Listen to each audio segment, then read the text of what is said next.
ranking every NBA stadium from worst to best. So the NBA, like you've got some really wealthy owners. I think Steve Ballmer, like ex like CEO of Microsoft, I think he owns the Clippers, and I think he spent like $5 billion or something on their new arena. So $5 billion, that better produce like the best arena in the league. Surely you would think that no team, maybe the Lakers or maybe the Knicks or someone like that, should really be challenging. So I'd be shocked to see if the Clippers aren't number one with the amount of money they've spent. Ladies and gentlemen, welcome into my official NBA arena rankings of 2024. There are 29 different arenas in the NBA, and I will be ranking them worst to first. Next year, we will have 30 arenas when the Clippers move into the Intuit Dome. That is happening in the fall. But let's get So they haven't moved into their new $5 billion arena yet. Okay. into it, starting with the worst arena of 2024. It has to be the Delta Center, the home of the Utah Jazz. Now, the Delta Center, like many of these that are lower on the list, did recently receive kind of a revitalization. I mean, from the outside, it looks all right. I mean, it kind of looks a bit like an office building, to be fair. And they changed out the seats, but the exterior of this stadium is simply an eyesore. It looks like a mid-major college basketball arena. It's just completely brutal. It's a box. They're talking about getting a new arena, and then the interior is even worse. You're talking about a two-deck approach, a bigger upper deck, not in style at all. It is completely ugly. There's not one thing unique about this arena. There used to be one thing unique. They had very nice, kind of weird greenish seats, but they even exchanged those for a more bland color, and it's coming in at 29 in terms of NBA arenas here in 2024. Moving on.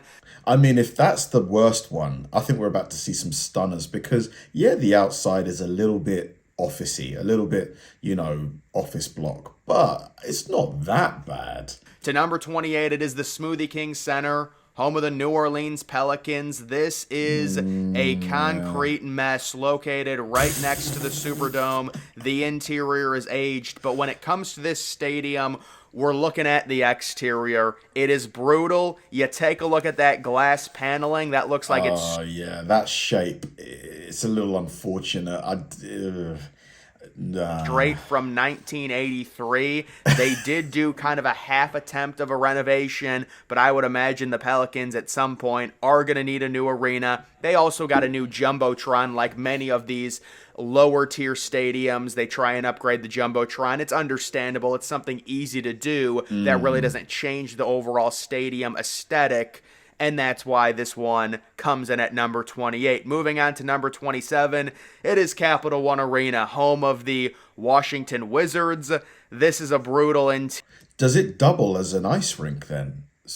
Because this looks like an ice rink to me. Interior, it's completely aged. The exterior, I just don't even get an arena vibe from looking at the exterior of this thing. They also talked about doing some type of renovation where they're adding, it almost looks like picnic tables behind one of the baskets. What's going on with this arena? They've got the second deck, the dreaded second deck that is completely out of style at this point when it comes to NBA arenas. There is a potential expectation that the Wizards and also the Capitals, who currently share this arena, will be moving to Northern Virginia. That's something we're going to be watching for, and this arena may just completely and this arena might just get demolished, although it does host Georgetown basketball. Either way, it's a bottom 5 arena for me. I think to demolish it would be a bit of a waste. If there's other teams that use it, even if there's not other professional teams that use it, leave it as a recreational center for people to go play basketball. In 2024, moving on to number 26, it is the Moda Center, the home of the Portland Trail Blazers. The reason this one is so low, it's just got a pathetically bad concrete shell exterior, weird overhang, that it's just not modern at all. It kind of looks a bit like the Sydney Opera House a little bit. The interior is just as bad. There's nothing special about this arena. What can I say? It comes in at number 26. I'm sorry for picking on the thing, but there's just nothing good about this arena. Maybe you can say the lighting at night is decent if I'm trying to be nice with these bottom tier ones. Moving on to number 25, it is the Target Center. This ain't too bad on the outside. I mean, I like this kind of wood panel effect that they've got. You know, this wood cladding. This looks pretty nice. Recently saw some photos of the Target Center's exterior. They renovated it, probably like 7 or 8 years ago. It looks decent. I like it, lit up at night. I always say it looks like a giant Target, and it kind of does. The issue with the Target Center, it's twofold. Number one, the interior is completely out of date. It's got a bigger upper deck. There's really no fixing that. And number two, you've got the monstrosity that is the green roof. That just looks horrible. Yeah, what is that? I mean, why? Why? Like, is it meant to be like a leaf? Is it a helicopter landing pad? On any type of stadium or arena. This was considered for a while the worst arena in the NBA, but I do think the exterior renovation does make it passable to at least move up a few spots, but the interior is still brutal. What were they thinking with this roof? Can someone please explain the inspiration behind it? I just, if the team was like the Maple Leafs, then it would make sense, but really no. I mean, I guess you technically could try and do a renovation to the interior, but I would guess the next step when it comes to this arena is demolition, probably happening in about 8 to 10 years. Moving on to number 24, it is Ball Arena, home of the defending world champion Denver Nuggets. This arena hosted the finals. There's just nothing special about it. The interior of this arena, the upper deck design is just horrible. I'm sorry. The exterior looks a lot nicer. I love that blue lighting with the glow. There's not one unique aspect of it. Not a fan of the exterior either. Looks like one of those old libraries that was built in 1992. And there has been some dialogue of the Nuggets possibly getting a new arena, although it is very preliminary. Not a big fan of Ball Arena. It comes in very low on my list. Moving on to number 23, it is Frost Bank Center, formerly known as the AT&T Center. I feel like the last one, the Ball Arena, could easily, just for the exterior alone, be above this one. I mean, maybe the interior for this one really is amazing. That's the only reason I can think of it being higher. Where the San Antonio Spurs play, and it's just got a brutally aged exterior. The interior of this arena, I will say, in looking at it, you could make the argument it's a top 15 arena. It's got a decent interior. It's got a bigger lower section. It's got these weird kind of club seats that are about 20 rows up in the lower bowl. I like that. I like unique aspects of arenas. But when it comes to the exterior, it's just such an eyesore. I really can't move it up very high. It looks like a hardware store on the outside.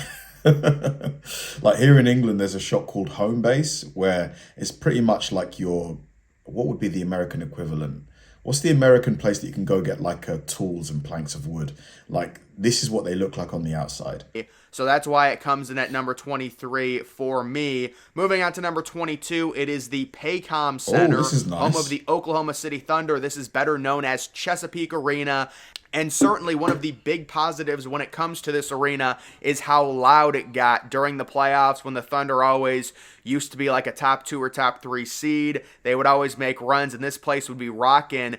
This arena has an interesting backstory. It was originally built back in 2001 before the Thunder were even a thing. At that point, the franchise was still in Seattle. They were the Supersonics, and they built this arena kind of as a shell arena. Certainly, they wanted to attract a team, but they did not build a proper number of suites. Also, there were other things that were missing on the interior. There's not too many unique aspects of it, and that's why I like how the seats are a lot more vertical in this stadium. It looks like they're a lot more vertical as opposed to going that way, which means more people will get a really good view of the court. You're not going to be staring at the back of somebody's head. Oklahoma City has already announced they do plan on building a new arena possibly by 2029. The Paycom Center, if there was one word to describe it, it's just bland. Although, again, I will say they do a really good job of trapping noise in that arena. They had really good playoff crowds there.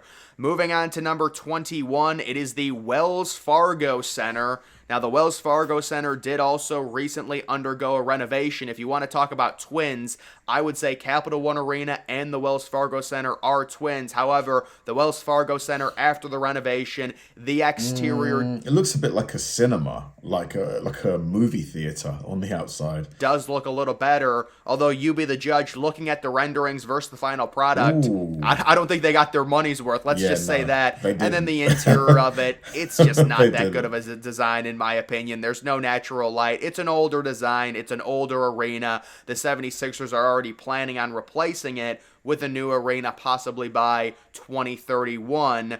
Moving on to number 20, it is the Toyota Center. So the Toyota Center, I like do this. like the interior. I like this exterior too. I know even though it's just the Toyota logo, something about the way it's glowing and it's so huge and this kind of spaceship look it's got, I'm a fan of that. I like this. I think the interior design of the Toyota Center is unique. It has kind of a smaller upper deck. Really, honestly, no upper deck. The second deck is very close to the action. I like that, and it's got a bigger lower bowl. The one key issue with the Toyota Center, it's the exterior. It's the circle design. I think it looks brutal. like I think it. the Toyota Center logo looks really cheap. It just looks like an old arena. It is what it is. It comes in at number 20 for me. Not the worst thing in the world. We're starting to get into the really average arenas. I do like the red seating because at least it gives it a little bit of character. Goes with the Houston Rockets vibe. I'm feeling that. I'm putting it at number 20 at this point. Let me know, by the way, if any of you guys disagree with his placings. Because so far, I disagree with a couple. Largely, I kind of agree with his views, but there's a couple that I would swap for sure. Moving on to number 19, it is the Footprint Center. A lot of people have a weird vendetta against this arena, and I don't mind it, honestly. It's got a smaller upper deck. I like the seat color. The big issue is like the half circle, glass exterior, which I think is just a completely obsolete design. I'm not a fan of the mishmash. It's kind of got a bit of modern, a bit of industrial, a bit of office block, a bit of multi-level car park. I think there's too much going on with this one from the outside. Well, what do you think? But I don't have a big issue with the Footprint Center personally. I will say this is another one that's just a little bit aged. It did get a renovation. I'm putting it at number 19 at this point. It is the home of the Phoenix Suns.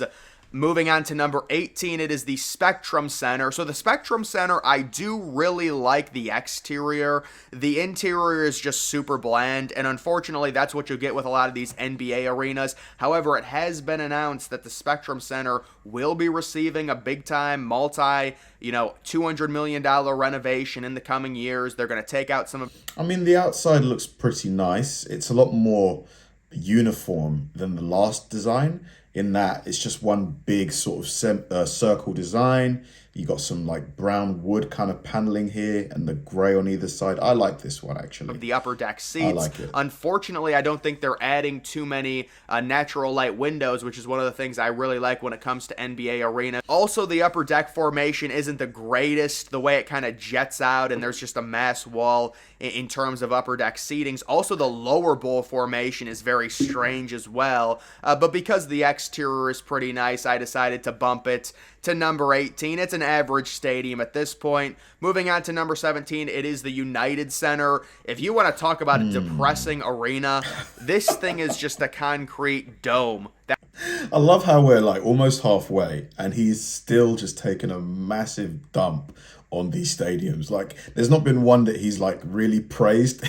It's hilarious. That's what it looks like from the exterior of the United Center. I think it's one of the most bland arenas in the NBA. There is not one unique aspect of the interior of this arena. Honestly, looking at it, maybe I should have put it a little bit lower, but I'm going to say it's number 17 on the list. Moving on to number 16, it is the FedEx Forum, home of the Memphis Grizzlies. This is another one that is scheduled to get a big-time renovation. It does get relatively loud, especially for playoff games at the FedEx Forum. I kind of like the way the seats work in the lower sections, so I decided to, listen, these are average arenas. What do you want from me? I'm trying to fill words and say stuff about them, but the seating color matches the Grizzlies. I like the design. It's unique. I will say that second deck is just completely obsolete. That would never be designed today. You would have a much bigger lower bowl. There'd be basically no second deck. It'd just be a bunch of suites, and then you'd have a smaller upper deck. The upper deck area, it's not a big issue. It must be hard for NBA stadiums to be really bold with their designs, because you've got the court that has to be in the middle, and then, you know, the seating is going to be sort of fairly standard so that everyone gets as good a view as possible. It must be possible to make them unique, but you can't really take the same liberties with an NBA arena than you can with like a baseball field, because you can be really creative with the baseball stadiums. Arenas. Main problem is that middle section in terms of this arena. Moving on to number 15, it is State Farm Arena. I like so this one, it's like another this. one. It's a love-hate situation. I like it a Love lot. the interior, love the remodel, love the balconies, love kind of all the different This is the first one that has me like, mwah, this is really nice. Really nice. apartment seating. It's got an amazing looking interior, but it's that Atlanta sign. Oh my God, is that ugly? Who thinks that's a good idea? I was talking about this in another video, and people were defending this. It just looks bad. You can't even tell that those are A's. It is not a good design. Just get rid. To be fair, if he didn't mention that this was an Atlanta sign, I might not have guessed that that's what this said, because he's right. Like the lack of the A line threw me off completely. Rid of it, and I'll move this inside of my top 10. I seriously will. But the sign is just so ugly, and it blocks off the whole front of the arena. So I've got it at number 15. I think they did a good job with the natural light. They did a good job with the renovation. But for me, it comes in at number 15 because of the exterior. Moving on to number 14. This is smack dab in the middle. Cool. American Airlines Arena. I like home this. of the Dallas Mavericks. I like this actually a lot. It's got a really retro, vintage vibe, you know, with this kind of building, this old historic building aesthetic it's got going on, and these like lamp things, whatever they are, or it's just the light through the windows. Another one that's a love-hate. I love the exterior. The brick is amazing. One of the best exteriors in the NBA. But what is going on with the interior? The upper deck is like cramped up against a concrete wall. It just seems stuffy. It seems out of place. The seating behind the baskets I don't love. So the interior to me really brings down what would be a very nice arena if the interior was done right. There have been some rumors maybe the Mavericks might consider getting I don't think it's that bad, this interior, actually. I don't think it's that bad. a new arena. We will see. Moving on to number 13, it is the Scotiabank Arena, home of the Toronto Raptors. I've always liked their exterior design, kind of with the Jurassic Park Raptor theme, you know, the watch parties during the playoff games on the outside of it. They really were a trailblazer in terms of like the whole idea of an arena district or a stadium district. The interior of this stadium, it's decent. It's not the best, but it is certainly unique. When you watch a Toronto Raptors game on TV, you immediately can distinguish just the court design and the overall seating design. So I will say it is pretty unique in that aspect. Also, kind of unique factor in terms of the upper deck being a different shape going all the way around. I do like that. And it comes in at number 13 for me. Moving on to number 12, it is the TD Garden, home of the Boston Celtics. I don't know, man. This picture just makes it look really dated, doesn't it? Kind of looks really old. Maybe there's another angle that looks a lot nicer. Will say, if they would have kept that checkerboard seat design, this would be top 5. I just loved that seat design because it was so unique. But they changed it to one, you know, uniform color. And I don't know. I don't love this arena. I know. I like this a lot. This just screams like heritage to me, with the banners, you know, these things here. I like this a lot. The green with the black. This really works for A me. lot of people do vouch for it when they go there in person. It's got a nice exterior in terms of where it's located, right by the water. It's a compact look, maybe like a better version of the United Center. At least the exterior design is. The interior is a lot better, but in general, it's a fine arena. It is what it is. It comes in at I number think it looks good. 12. Moving on to number 11, it is the Ooh, Kia Center in okay. Orlando, Florida. Very nice exterior design. Yeah, especially with that sunset. Yeah, it looks very modern, very clean. Relatively newer stadium. I'm not in love with the interior, especially the upper deck design. Kind of reminds me of Ball Arena with the way Yeah. that you can kind of see the smaller staircases. I think that's just such a tacky design for an arena. I would never have something like that if I was Oh, designing my own arena. And love the glass. Love all of this glass. Super nice. I love it. also the middle section kind of obsolete, but overall it is a very nice exterior. It looks really good lit up at night. Very nice presentation, relatively new. It comes in at number 11 on this list. Moving on to number 10, Okay, we're it is the definitely. Miami Heat FTX. Well, it was formerly called FTX Arena. It's called something different now, but this is such a good arena. It Yeah. fits so well to the whole South Beach vibe with the white on the exterior. It's a good design, and then the interior of the arena, one of the more unique ones with the different color waves, all bright colors, kind of the Ooh, this is so cool. This is really cool. I love this. Very unique. Not seen anything like it so far on this list. heat flame colors. Very unique seating design with the upper deck kind of not going all the way around, different sections of it cut off. I really do like this arena. Yeah. And then, of course, you do have kind of that retro. You can see this on TV. The little retro scoreboards above the tunnels. That's just another little intricate detail that makes this arena so cool. Also, the location being right next to the water. It is a top 10 arena for me. Also, you've got a nice just circular design, kind of uneven layers on top. Just kind of a cool cork to it. Moving on to number 9, it is the Oh, Barclays gorgeous.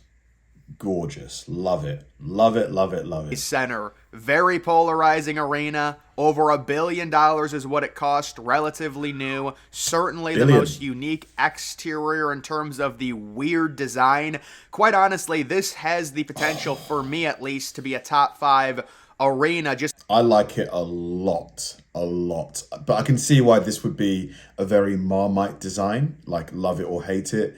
It's kind of got a similar sort of roof to the other one, the one with the leaf looking roof, but this one's just nicely done and it goes really well with the brown facade going on here and the glass in the middle. I like it. What do you guys think? But yeah, this one I'm sure it's got a fair amount of haters. based off of the exterior because I find it so cool and unique, and especially when it's lit up, it looks amazing.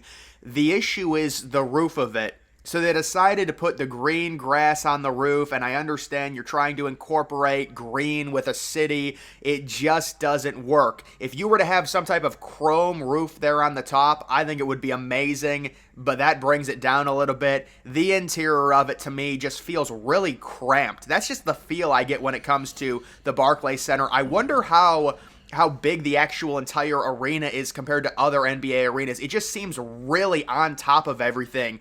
But they might have done that to really amplify noise. Like the closer the fans are to each other and the tighter the space is, the noise just sounds just loud. Which you would think would make for a better atmosphere, but it doesn't. I mean, when is the Really? last time we've heard the Brooklyn Nets have like an amazing home crowd?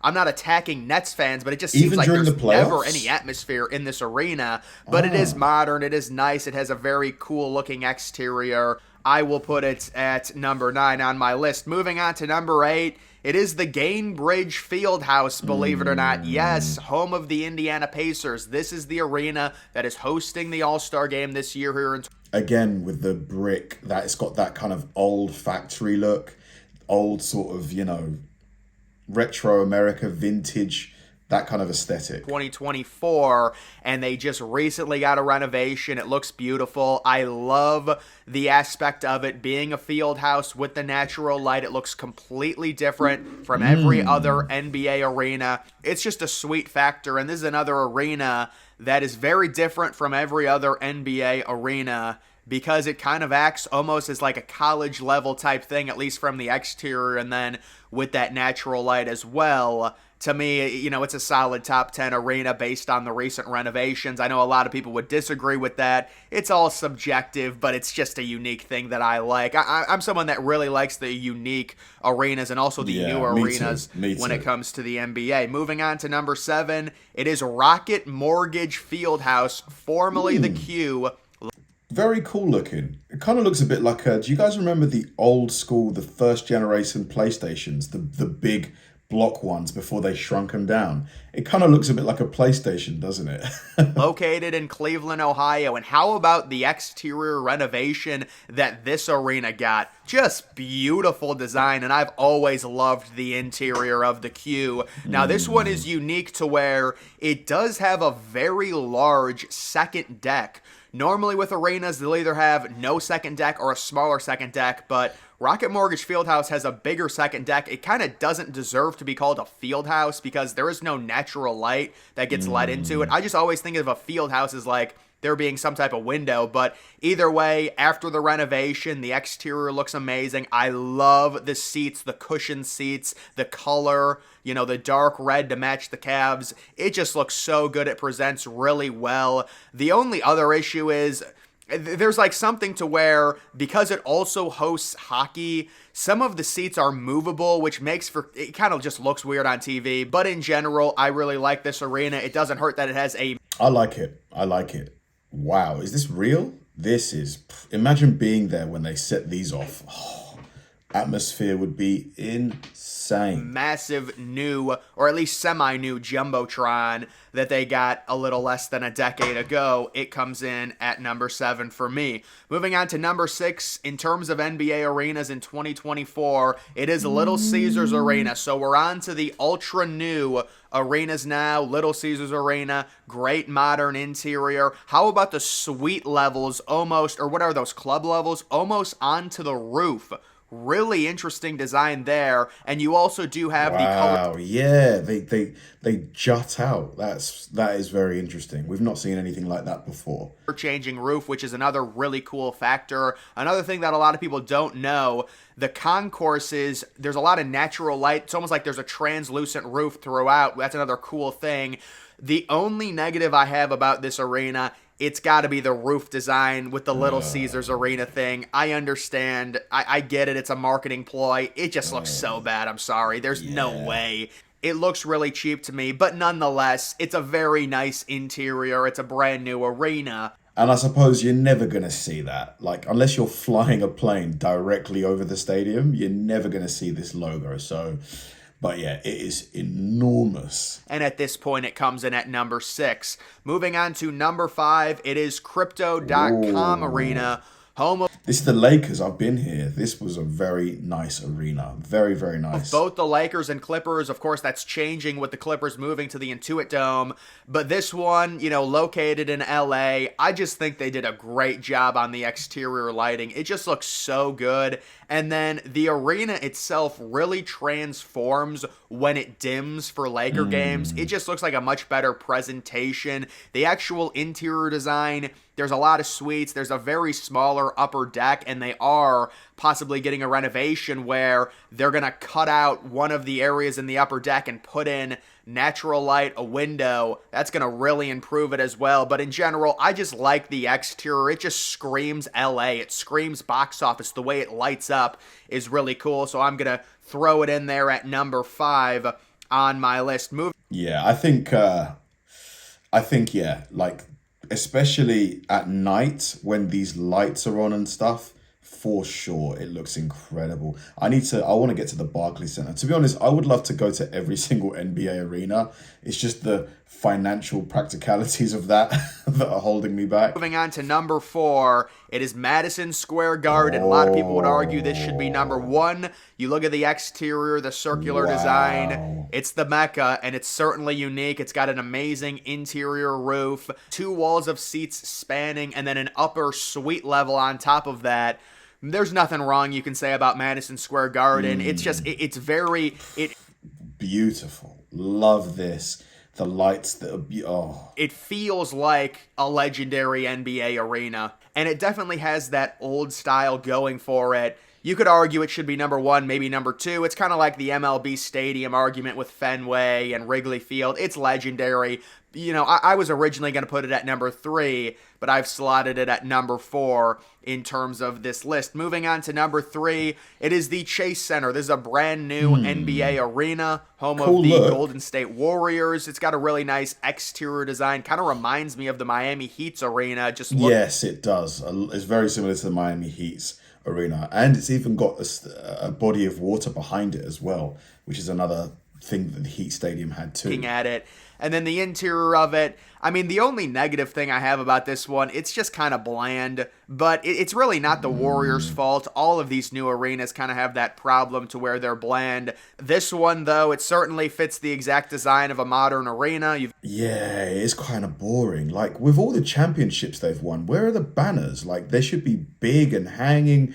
They should, like, there's not a lot of, like, honestly, aside from that logo, like, you wouldn't be able to tell. I wouldn't know this was the Golden State Warriors Stadium. There's nothing that, apart from this, there needs to be more branding, I think. You've got the bigger lower bowl, you've got the suite level, really no middle section, and then a smaller upper deck after that, and a nice exterior. The only reason this one, you know, is not number 2 or number 1, I'm just not a big fan of the exterior design. I think in terms of a brand new arena, it leaves a little bit to be desired, and the top 2 ones, which are also new arenas, are a lot better. And moving on to number 2, it is the Pfizer Forum. Right, I just love the exterior design. It looks like a burrito to me, and it just looks so cool with the lighting, especially at night. This is home of the Milwaukee Bucks. This is nice, but I think the Madison Square Garden exterior is nicer for sure. For sure, I would have the Madison Square Garden in place of this one. You also do have that nice glass exterior. It just looks really good. It's got a massive lower section, and the design of this is exactly what they're trying to do, to where there's basically no upper deck. This is like the Intuit Dome's design. You've got a huge lower section, and then it's almost like a mid-tier deck, and that's it. Now, technically, that mid-tier deck does operate as the upper deck, but in general, this is the exact design you would want. This is a really nice arena. It also hosts Marquette basketball as well, and it comes in at number 2 for me in terms of arena rankings. Moving on to number 1, the best arena in the NBA for the 2024 season. It is the Golden One Center, home of the Sacramento Kings. Beautiful exterior, kind of metal design that I really like. The interior of it, very impressive, especially with the natural light addition. Extremely modern. And I love, you know, all of this stuff, like the flag, you know, you can clearly see the banners, not like, you know, the Golden State Stadium. You can see, you know, more mention of Sacramento. This is just a nicely, it's very well executed. Very well executed. My personal favorite arena. It's a combination of both the interior and the exterior, but mainly the exterior. I think the exterior looks amazing. Like, if you compare the Golden One Center to the new Intuit Dome, just look at the outside of them, like an aerial shot. I don't know how you can argue that the Intuit Dome is better just from looking at it. The Golden One Center, it's got such a unique kind of almost like stop sign. I mean, that shot from the Intuit Dome as well from the top looked very good too. Fine design, and then also going around that, you've got kind of like metal. I just think it's such a cool design, and it comes in at number 1 for me on NBA arenas in 2024. But guys, that is going to do it for this. Man, some really stunning stadiums. For me, the ones that really stick in my mind are this one, the Madison Square Garden Stadium, the Miami Heat Stadium, the interior. I loved what they did with the colors.